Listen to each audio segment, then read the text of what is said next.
Hello, good morning. Our first issue is stimulus package. Recently, our finance minister has announced 6.28 lakh crore stimulus package after the second COVID wave. The focus of this stimulus package is to extend loan guarantees and concessional credit to small and medium sectors. Investments in healthcare capabilities. There are few areas in which stimulus package has been announced. Stimulus means to boost the demand in the economy, we can do two things. One, reduce the taxes. Two, increase the distribution of money in the market. Through the stimulus package, government is trying to boost the demand through more money supply in the market. But it has been criticized that these are just loans and credits. Loans and credit guarantees, they might not lead to more investment, they might not lead to more borrowing when the economy is in the recession. In this context, more cash transfer kind of things, boosting the rural demand, these things would help rather than the stimulus package which focuses on the loans. Yes, next issue is Agni P missile. P means prime. Agni Prime missile. This is a nuclear capable missile which provides us credible minimum guarantee. It's an advanced variant of Agni family. We have Agni 1 to Agni 5. 1, 2, 3, 4, 5. This Agni P missile, it has 1000 to 2000 kilometers range. As we said earlier, it has nuclear capability. As compared to the other 5 versions, Agni 1 to 5, this has substantial technology improvement in maneuvering and accuracy. Agni 5 is an intercontinental ballistic missile with the range of 5000 kilometers, which is capable of launching nuclear warheads. We also have 3500 kilometers range submarine launched ballistic missile, which we call as SSBN. The name of the missile is K4. This is indigenously developed ballistic missile which can be launched from the submarines, and this is nuclear capable. We have nuclear triad. That means we can launch the missiles, we can launch the nuclear warheads from water, air and land. That's called nuclear triad. This Agni P missile and any of the nuclear missiles, they help in no first use policy. What is this no first use policy? India's nuclear policy focuses on credible minimum deterrence, no first use policy, which means we don't use against the non-nuclear members. We use against the non-nuclear countries only if they try to use the nuclear weapons against us, or if they try to use the nuclear weapons against us. That's called no first use policy. So this nuclear capability helps other to fear in case if they want to use it. That's why it is called as deterrence. Next issue is Fukuoka Prize for 2021. The aim of this particular prize is to foster and increase awareness of Asian cultures. This prize is given in 3 categories. 1 is Grand Prize, 2 Academic Prize, 3 Arts and Culture Prize.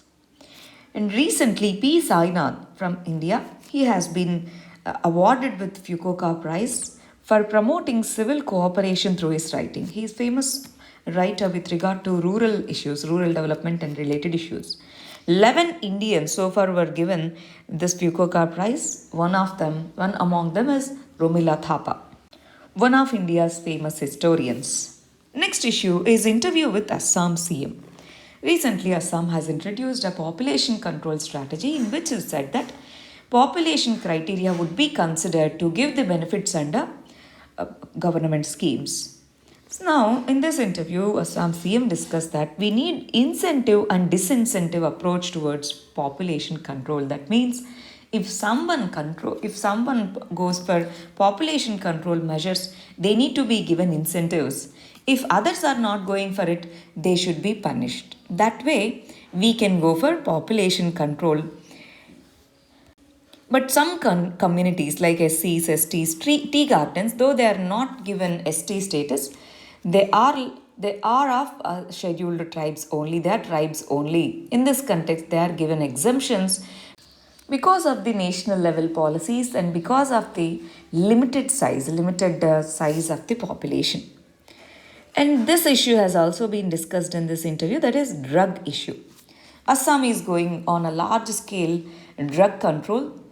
Why this is a major issue in Assam? Not just in Assam, but in all the northeastern states, drug abuse is a major issue because it is located very near to Golden Triangle.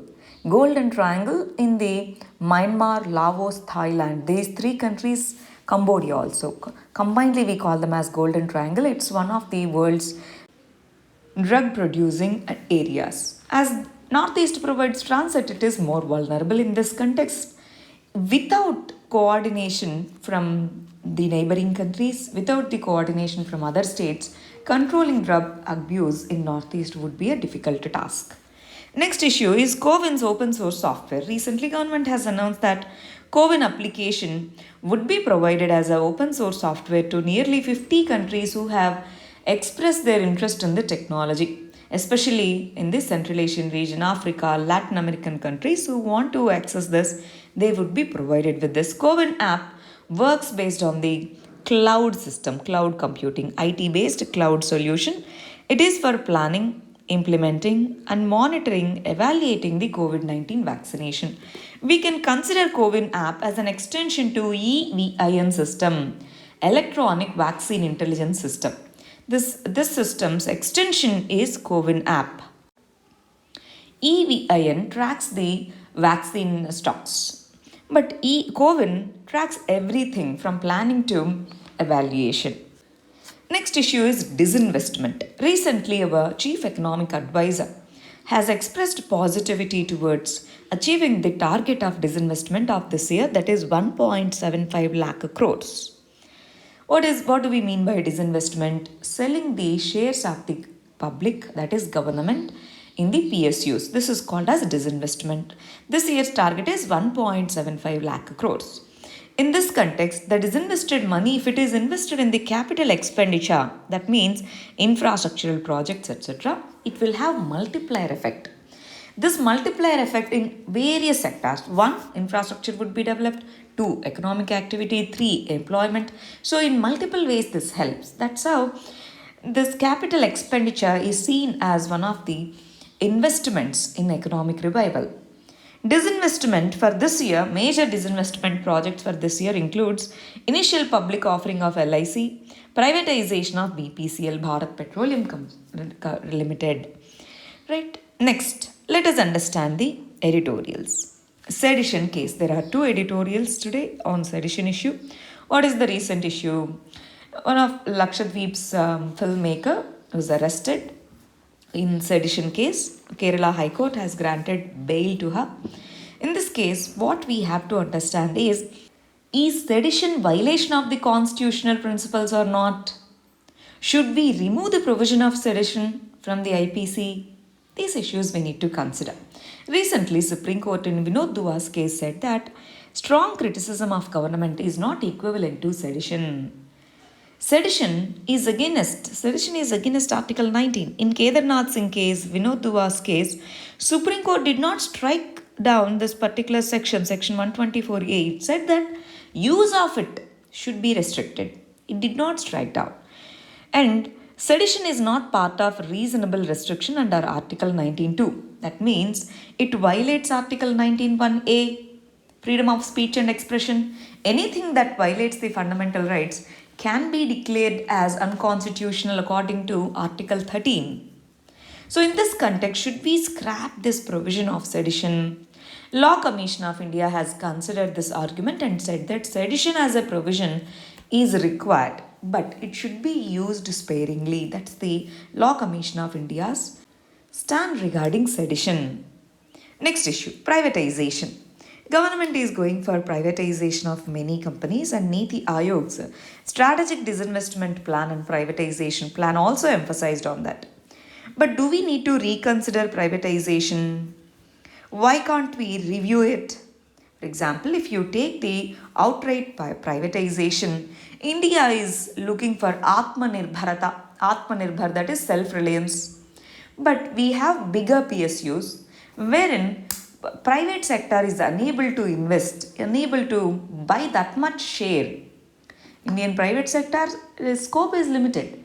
In this context, if someone, let's say from foreign investors through FDI, if they purchase, what is the use of it if we want to achieve Atmanirbharata? In this context, why can't we consider Chinese model? Chinese model focuses on larger PSUs controlled by the government plus larger private sector also. They have global MNCs. So why can't we go for that model? And reforming PSUs would be a better strategy in the present context instead of selling them. Because the rates have gone down during this COVID period, etc. In this context, land has much greater value, but then we are selling it at a very less cost. For example, if you consider Vizag Steel plant case, land has huge value in that area, but we are selling it at a very lower cost. Why can't we postpone it? These things needs to be considered. That's the gist of that article. Next issue is lessons from HIV treatment. Clioepidemiology. Clioepidemiology means comparing two diseases, let's say past disease with the present context and understanding the trends. That area is called as clioepidemiology.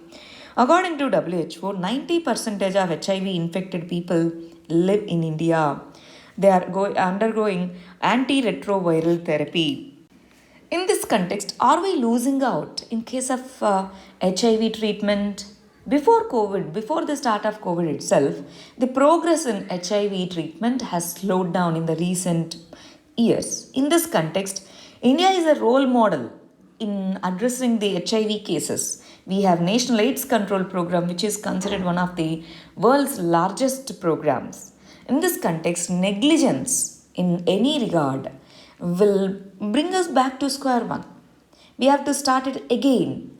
The entire results that we have achieved till now, it would be reversed. From 1990s to 2010s, whatever we have achieved, if we slow down now, everything comes back.